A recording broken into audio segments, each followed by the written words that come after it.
If you haven't done so yet, please subscribe to the channel. And if you're enjoying these stories, there's a link below to buy me a cup of coffee.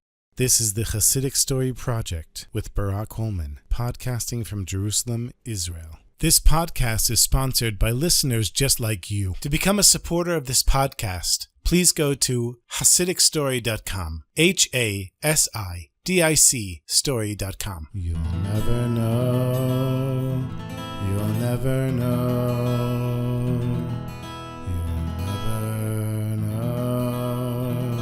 You'll never know. Shalom Aleichem, my sweetest friends. It's another week, and it's time for some more Chassidic stories, B'ezrat Hashem. This week I have for you two stories of two modern-day rabbis who left their impact and left this world. The first story takes place with Rabbi Shalom Dober Lipsker of blessed memory. Rabbi Lipsker passed away in May 2005, so very recently, who founded the shul in Bal Harbor, Florida. Today it's a huge, beautiful synagogue, but of course it didn't start off that way. And just as a side note, a personal side note, I grew up in Bay Harbor, which was the island next to Bal Harbor. And I mentioned this before, that Bal Harbor, Jews were not allowed to live there. And there were even signs on the hotel that I went to once with my father that said, no blacks, and it didn't use the word blacks, no dogs, and no Jews. Of course, now Bal Harbor, I'm sure, is full of Jews, because that's what we do. We fight back by bringing light to darkness. And Rabbi Lipsker, even though technically his shul was in Surfside, was called the Shul of Bal Harbor. In the early 1970s, when Rabbi Lipsker came to Bal Harbor, he was a young man with not much more than the Rebbe's bracha, and of course a lot of emunah, a lot of faith. He opened a small synagogue. It was just a small place. It was mostly open just on Shabbos. But then his father passed away, and as everybody knows, we say Kaddish for a soul that passed away. Many times men will try to make it to a Minyan 3 times a day to say Kaddish, and he took it as an opportunity to start a weekday Minyan for Shachrit, for the morning davening, so that way he would be able to say Kaddish, and at the same time move the shul from just being to Shabbos to also a weekday shul. And of course, in order to say Kaddish, you have to have a Minyan. And a Minyan, according to halacha, is 10 Jewish men. But in those days, sometimes it was a problem to find 10 men. Sometimes he would have 9. So what did Rabbi Lipsker do? He would call the taxi company, and he would ask them if they had a Jewish driver. And if they sent one, he would tell the driver, leave your meter running, come inside for the davening, and afterwards, I'll pay you for the ride. And this is what the rabbi did every time he was in a pinch. One morning in 1982, once again they needed a 10th man, and Rabbi Lipsker called the taxi company, and they said to him, sorry, Rabbi, there's no Jewish drivers today. So he went outside looking up and down the street. After all, South Florida, there's lots of Jews. It was early morning and was still hot before sunrise, and I remember that heat very well. And he sees an old man walking slowly with a cane, wearing a hat, and something about him said to the rabbi, maybe this man is Jewish. So Rabbi Lipsker ran over to him and he said, excuse me, sir, are you Jewish? And the old man stopped and turned around, and in his face you could see years of anger. And he said, it's none of your business what I am. But Rabbi Lipsker didn't give up. He said, please, I'm not trying to get into your business. My father passed away, and I want to say Kaddish, and we need a 10th man. We only have 9. Would you please come to the shul and make the minyan? And the old man said, leave me alone. I don't believe in this nonsense. I'm going to eat breakfast now. And he turned and walked away, tapping along the sidewalk with his cane. Rabbi Lipsker went back to the shul, and there were 8 men waiting there. And they said to him, "Nu, Rabbi, what's going to be?" So he said, "Okay, I'll give it another try." He walked down to the corner. There was a little diner there. And through the window, he could see the old man sitting at the table. So Rabbi Lipsker walked in and sat down at the old man's table. And the old man says, "You again?" And the rabbi says, "Please, you have to help me. We need to complete our minyan. I need to say Kaddish for my father." And the old man said, "I already told you. I don't believe in davening. I don't believe in God. And I especially don't believe in rabbis who won't take no for an answer." So Rabbi Lipsker said, "So you don't have to daven and you don't have to believe in God. Just be there. Just stand there. You don't have to do anything. Just be present." And the old man said, "But I already ordered my food." So the rabbi said, "And how much does it cost?" The old man said, "What?" The rabbi said, "Your breakfast, how much does it cost?" He said, $3. So Rabbi Lipsker took 3 $1 bills from his pocket, put them on the table, and he said, "Now, come with me. You could come back here afterwards and eat your breakfast." The old man looked at the money on the table, and he said, "Fine, but don't try to give me a talis or a siddur. I'm not davening." So they walked back to the shul together, the young rabbi and the old man with his cane. They walked into the synagogue. The 8 men looked up. Their faces lit up. "We have a minyan." But then they saw the old man and how angry he looked. And Rabbi Lipsker said, "This is our center. This is our 10th man. Let's go." And the old man sat in the back as far as possible from the minyan with his arms crossed. Everyone was davening, swaying, covered in their talitot, but the old man just sat there like a stone. And when Rabbi Lipsker said Kaddish, the old man's face didn't move. He was the 10th man, though, and the minyan was complete. When the davening was over, the old man got up immediately and walked out. And Rabbi Lipsker, of course, followed him. And he said, Thank you so much." And the old man said, Yeah, just don't expect me to come tomorrow." But the next morning, Rabbi Lipsker went looking for him anyway. And there he was, at the same time, on the same sidewalk, moving slowly with his cane. And Rabbi Lipsker called out to him, "Good morning." The old man turned around and looked and said, "You're going to ask me again, aren't you?" The rabbi said, "I'm sorry, but we need a 10th man." So the old man said, "Fine, but I'm not davening." And the rabbi said, "No problem, just sit there." And that's how it went day after day, morning after morning. Rabbi Lipsker would find the old man, and he would come. And after a week, Rabbi Lipsker finally learned his name, Schuster. After 2 weeks, Schuster stopped saying that he wouldn't daven. He still sat in the back and didn't touch a siddur, but the anger was softer. And after a month of this, something changed. Schuster started coming early and waiting outside for the minyan to start. And one morning when Rabbi Lipsker offered him a siddur, Schuster took it. He didn't open it. He just held it there in his lap. But he did take it.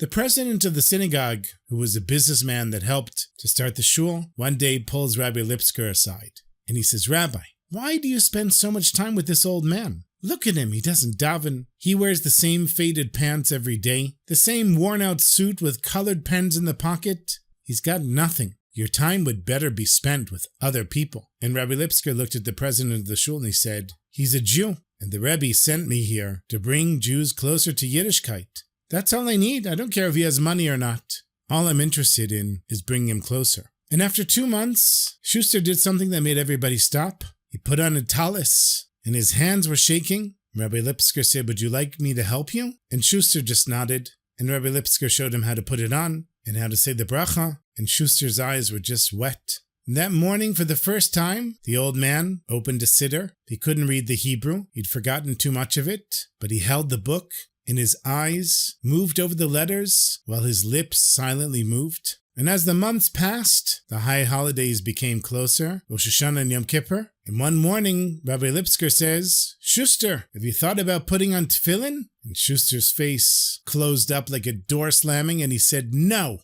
And the rabbi said, "But," and the old man said, "I said no, Rabbi." So Rabbi Lipsker backed off. He knew when to wait. But a week later, Schuster himself brought it up. They were standing outside after davening, and he said to the rabbi, "One day before Rosh Hashanah, I will put on tefillin, but don't bring me any, I have my own." And Rabbi Lipsker said, "You have your own tefillin?" He said, "Yes, I haven't touched them since my bar mitzvah, and now I'm 93 years old. That's 80 years. And Rabbi Lipsker said, "I'll be waiting." The day before Rosh Hashanah came, and the shul was full of preparation. Everyone was getting ready for the holy day. And then Schuster arrived carrying an old fabric bag that was yellowed with age, and everybody in the minyan knew something important was about to happen. He walked over to Rabbi Lipsker, stood, and put the bag on the table. Then he opened it and took out 2 black boxes with ancient leather straps. I'm assuming that they weren't kosher tefillin, but the rabbi wasn't going to tell him that. Just give him the chance to put them on, and then afterwards, maybe help him put on kosher tefillin. So the old man told the rabbi, "My father gave me these for my bar mitzvah. He saved for months to buy them, and a sofer from the old country made them for me. My father told me that these tefillin should be with me for the rest of my life. But after we celebrated my bar mitzvah, I never put them on again. Not once. Not in 80 years. And Rabbi Lipsker said to him, "So why are you putting them on now?" And the old man said, "Now I want to remember what it means to be a Jew." So Rabbi Lipsker showed him, you put the first one on the arm, you wrap it around 7 times, and the other one goes on your head. And Schuster's hands were shaking as he was putting on the ancient tefillin. Rabbi Lipsker helped him adjust the head tefillin. Then he looked at Schuster and he said, It looks like a crown on your head. And even with the old clothes, the old worn-out suit, in that moment the old man really looked like Jewish royalty. He closed his eyes and davened with the Minyan, and this time the words came from somewhere deep, from a place that had been locked for 80 years, but never died.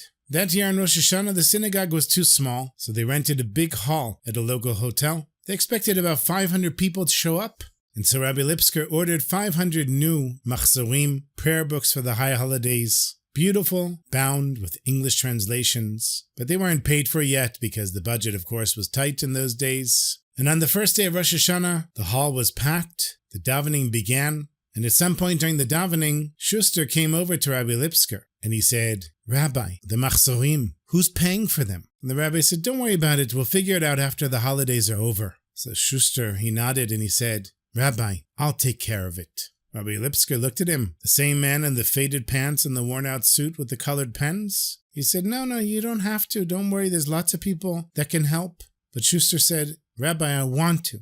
And then he went back to his seat. And the day after Rosh Hashanah, the synagogue office received a check from Schuster to pay for all the machzorim. When the synagogue president saw the check, his face went white. He looked up at the secretary and said, "Get Rabbi Lipsker right now." When the rabbi came in, the president just handed him the check. The rabbi stared at it and he said, "This is from Schuster?" The president, who was still stunned, just nodded. So Rabbi Lipsker went to find Schuster. And when he found him, he walked over and gave him a hug. Schuster looked embarrassed. He said, "Rabbi, it's just prayer books." But from that point on, the whole community started looking at Schuster differently. The rabbi never told anyone how much money he had donated, but something in Schuster himself had shifted. This difficult old man who everyone thought had nothing, turns out there was much more to him than they knew. And over the next months and years, Schuster continued to change. He started wearing tzitziot. He started only eating kosher food. But more than that, the hardness in his face went away. The anger disappeared, and he carried a look of peace on his face. He came to shul every day, 7 days a week, and not because Rabbi Lipsker was looking for him, because he wanted to be there. He got there early and stayed late. He helped put away the books in any way he could. He learned all the davening by heart. And one day, Rabbi Lipsker heard him singing along with everyone. And the other people in the synagogue wondered why Rabbi Lipsker had bothered with this difficult old man. But now they greeted him as a friend. He wasn't that old man anymore. He was Schuster. He was one of the Minyan and one of the community. And slowly he started sharing his story. He was born in New York to immigrant parents. His father worked hard and never gave up on his faith. But after his bar mitzvah, Schuster decided that the old ways were holding him back. He just wanted to be an American. He didn't want anyone to know that he was Jewish, and he just wanted to be a success. And he knew in order to be a success, you had to assimilate. He married a woman who wasn't Jewish, but they never had children, and at some point she left him. And then he spent decades moving around, never belonging. And he said to Rabbi Lipsker, "I thought I was free, but it turns out I was just lost." In 1988, the Lubavitcher Rebbe announced that it would be the year of building, and not just physical buildings, but building Jewish life and Jewish communities. The Rebbe told the shluchim everywhere, think bigger, plan for the future, and create something lasting. And Rabbi Lipsker took this seriously. Their little synagogue had grown, and they needed a real building, a big building, a place for classes, programs, celebrations, a center that would serve for generations. They formed a building committee and met one evening to look at the plans and the budgets, and the cost was daunting, around $2 million. One member of the building committee said, "Rabbi, how are we going to raise $2 million from this community?" The rabbi said, "Just like we've done everything else, one Jew at a time, and emunah and faith in Hashem. And of course we have the Rebbe's bracha." And during the meeting, the door to the room opened, and Schuster came in. He still had the same faded pants and the worn suit and the colored pens in his pocket, but he wore a kippah on his head and tzitziot out. Otherwise, he looked exactly the same as the first morning on the street. But now he was everyone's friend. Someone said, "Schuster, come in, sit down." But he stayed standing next to the door. And he said, "Rabbi, I have a question. I want to ask a question." So they said, "Sure, ask your question." He said, "How much will the building cost?" So they said, $2 million. "We know it's a lot, but we're going to figure it out." Schuster said, "I'll give you half." You could have heard a pin drop. Everyone was staring at this man in his worn-out suit with the pens in his pocket. Someone finally whispered, $1 million? And Shuster said calmly, "I spent my life making money, and now I want to spend it on something that really matters." Rabbi Lipsker stood up and walked over to Shuster and gave him a big hug. 4 years later, in 1992, Shuster became ill. He was 97 years old, and he went to the hospital in Miami Beach. Lipsker was in New York when he heard that Shuster was in the hospital. He called the hospital and asked how he is, and they told him, "It's not looking good, Rabbi. It could be any time." So the rabbi said, "Tell Shuster I'm coming." And he got the next flight, and as soon as he landed, he went straight to the hospital. When he walked into Shuster's room, his heart was broken. The old man laid there in the bed, breathing shallow, his eyes closed and looking so small. Rabbi Lipsker pulled a chair close and took Shuster's cold hand, and he sat there just holding his hand, remembering this whole journey, the first morning on the street, the breakfast table, the first talit, the first tefillin, all those mornings, months and years. "Shuster," he said to the old man, "it's Rabbi Lipsker. I'm here." But there was just the beep of the machines and the oxygen pumping. "Shuster, if you can hear me, if you love me, squeeze my hand." And then he felt it. It was weak, but it was for sure. Shuster's fingers squeezed the rabbi's hand, and the rabbi said, "I love you too." The rabbi began to recite Shema Yisrael, the word Jews have said for thousands of years, and he felt Shuster's hand squeezing. He felt him trying to say the words along with the rabbi. Shema Yisrael, Hashem Elokeinu, Hashem Echad. And then the rabbi continued, and when they reached Uvisharecha, Shuster's hand gave one last gentle squeeze, and then he stopped breathing. At 97 years, his soul had finally come home. And Rabbi Lipsker sat there for a long time holding Shuster's hand, this man who had shouted at him, "None of your business!" in his final days was such a Jew. And when they read Shuster's will, they found that he left a big part of his money to the synagogue, not just for the building, but for outreach and education, all the ways they would keep reaching Jews who wandered far. And the building, of course, was built, and today the shul in Bell Harbor is one of the most beautiful synagogues in all of the United States, serving thousands of Jews. And Rabbi Lipsker, when he would tell the story, would tell shluchim who wonder how to reach Jews who seem unreachable. He said, "Remember this old man. When somebody says none of your business, don't give up. Every Jew has a spark that can never go out. And our job is to just keep looking until you find it and turn that spark into a fire. May we never give up on a Jewish soul, no matter how lost they seem. And may we have the patience and faith to believe that every no might one day become a yes. And that's what it is to be a shaliach of the Rebbe, my sweetest friends. May we all merit that and much more.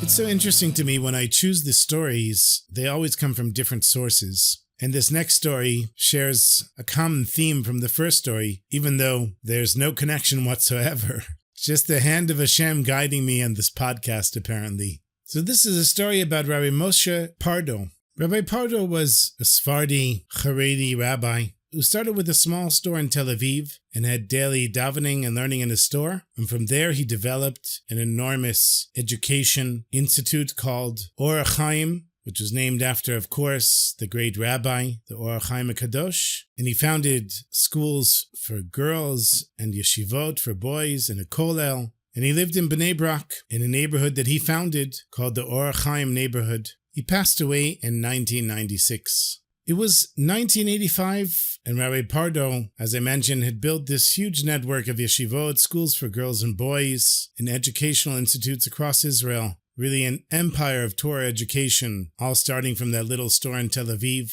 And of course, this required a great deal of money. So Rabbi Pardo traveled around the world, going from city to city, meeting to meeting, raising funds. He would go anywhere and talk to anyone, as long as it meant his students could learn Torah. And this story happened during one of those trips. Rabbi Pardo flew to America, and he flew to a city that was so remote and so far removed from any Jewish community that there wasn't even a single Torah-observant Jew living there. But in that same city was a very wealthy Jew, a philanthropist, who had agreed months earlier to meet with Rabbi Pardo. So after months of planning, months of correspondence, the meeting was set, and Rabbi Pardo made the long journey. And then a day before the meeting, he became sick, and not just a little tired, a fever. His whole body was aching, and he wanted to push through because he'd come all this way, and the meeting was the next day. He had to make it work, but he had an attendant that was traveling with him, and with one look at Rabbi Pardo, he said, "Rabbi, you're not going to the meeting. Look at you. You have to lie down. We have to cancel." But Rabbi Pardo insisted, after all their planning and all the travel, and the school needed the money. But the rabbi could barely get up off the bed, and after a few hours, he finally said, "Cancel the meeting." He lay down in the hotel room, sick and discouraged. Why would Hashem bring him all the way across the world just to lie in a hotel bed in a city where there's no observant Jews? All those months of preparation wasted, but Rabbi Pardo knew that Hashem always had a plan. Even lying there with a fever, he said, "There's no coincidences. Hashem has a reason. I might not see it yet, but there's a reason that I'm here and a reason that I'm sick." And that night he got worse, so the attendant called a local doctor to come and examine the rabbi. And the doctor arrived, a middle-aged, professional-friendly man. He sat down his medical bag and asked Rabbi Pardo to describe the symptoms. The rabbi unbuttoned his coat in order to let the doctor examine him. And the doctor suddenly stopped. He was staring at Rabbi Pardo's tzitziot, the four-cornered garments with fringes that he was wearing. And the doctor said, "People still wear these? I thought they were long forgotten." Rabbi Pardo looked at him and he said, "Doctor, come to Israel and you'll see hundreds of thousands of people wearing them. Even here in America, there are still hundreds of thousands of people, maybe millions wearing them." And the doctor kept staring at the tzitziot. Rabbi Pardo, laying in bed, he continued and he said, "I run a school with over 1,000 girls. And do you know what their dream is? To marry men who wear tzitziot. Many of these girls come from homes where their fathers didn't wear them. But now for these girls, that's what they see for their future." The doctor was quiet for a moment, and then he said, "Rabbi, if I ever come to Israel, maybe I'll come and visit your school." And the rabbi said, "Please, you'll be welcome any time." The doctor finished his examination, gave his diagnosis, wrote out a prescription, and when he was done, Rabbi Pardo insisted on paying him, but the doctor said, "No, Rabbi, there's no charge." Still, Rabbi Pardo had his assistant put the money on the desk, and then he had an extra pair of tefillin that he always brought with him when he traveled, and he asked the assistant to bring it. And Rabbi Pardo sat up, and he pulled the tefillin from their bag. The doctor was watching all of this curiously, and Rabbi Pardo said, "Have you ever put these on?" And the doctor just shook his head, and the rabbi said, "Would you like to put them on?" And the doctor just nodded his head. So Rabbi Pardo showed him the straps, explained what they were. He helped the doctor put on the tefillin on his arm, and then the tefillin on his head. And the doctor stood there with these ancient holy objects on his body. And Rabbi Pardo went word for word through some of the simple prayers, like Shema Yisrael. And the doctor repeated after the rabbi. When they were done, the doctor's eyes were wet. He said, "Thank you." And after the doctor left, Rabbi Pardo laid back and fell asleep. The meeting with the philanthropist couldn't be rescheduled because the man's schedule was full, and Rabbi Pardo had to return to Israel. And it seemed like he traveled that whole distance for no reason, but at least he told himself, a fellow Jew put on tefillin because I came here. That might have been worth the whole trip. Many months passed and life in Bnei Barak continued. The school year, the fundraising, the endless work of keeping everything running. And then one day there was a ring in Rabbi Pardo's office. The rabbi answered the phone, and the voice said, "I'd like to check out your institution. I'll be there in 30 minutes. He heard the English, he heard the accent, but he didn't know who was calling. But he figured if someone wants to come to the school, he wasn't going to say no. So he said, "Of course, I'm looking forward to meeting you." And 30 minutes later, Rabbi Pardo heard a commotion outside. He looked out the window and saw a beautiful limousine pulling up, and a chauffeur gets out of the front and opens the back door, and someone steps out, and Rabbi Pardo stares, and to his shock and surprise, it was the doctor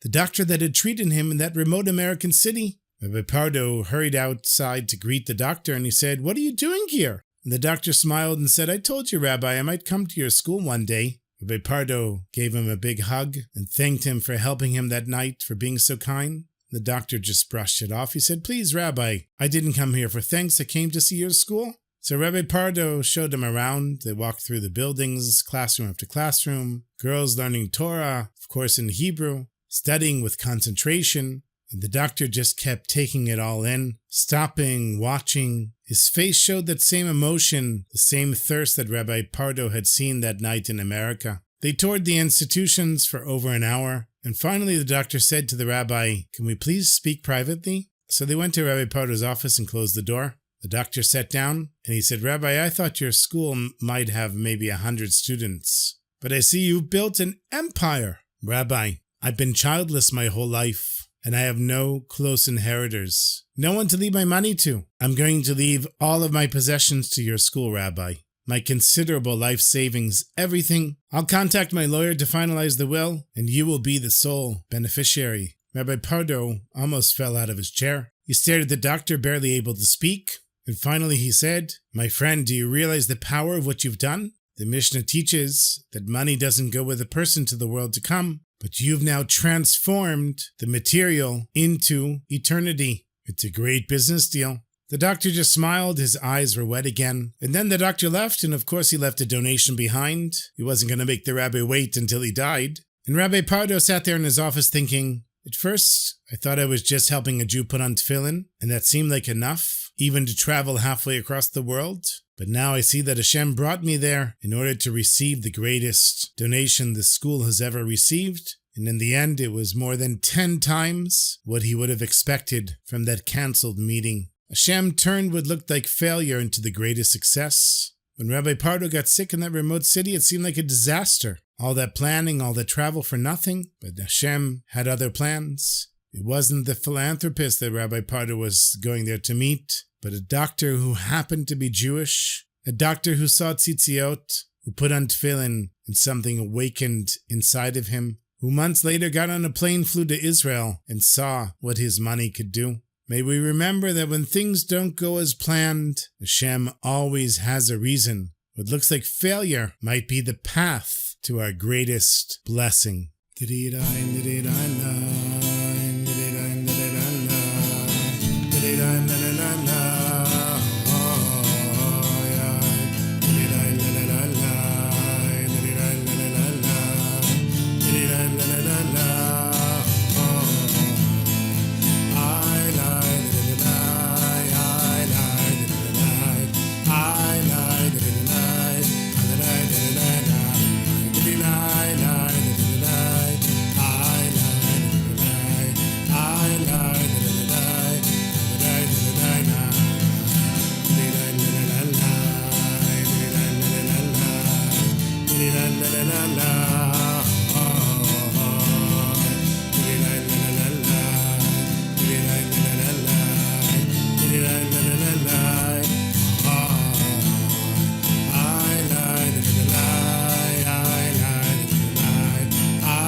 Thank you so much for listening, as always, my sweetest friends. Thank you to all the supporters of the podcast and all the listeners. And just thank you for being you. Hope you have a beautiful Shabbos and a beautiful week. And until next week, my sweetest friends, take care of yourselves. And sei gesund.